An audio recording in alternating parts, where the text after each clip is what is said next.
নদীর ধারে এক ফকির বসেছিল। এক ব্যক্তি পাশ দিয়ে যাওয়ার সময় ফকিরকে জিজ্ঞেস করলো, এখানে বসে বসে কি করছেন?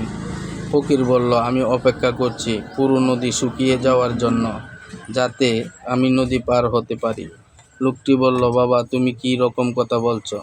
নদীর পুরো জল শুকানোর অপেক্ষায় তুমি কখনো নদী পার হতে পারবে না।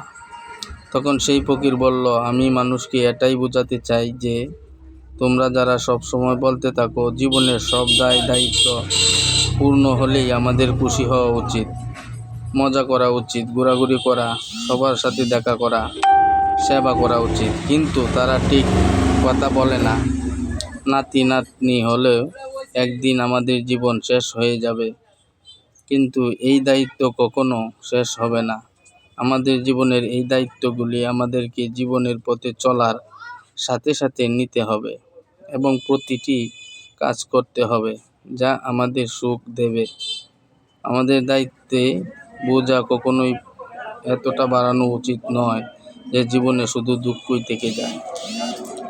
তো বন্ধুরা, গল্পটি যদি ভালো লেগে থাকে লাইক কমেন্ট করবেন এবং পেজটিতে ফলো দিয়ে সাথেই থাকবেন।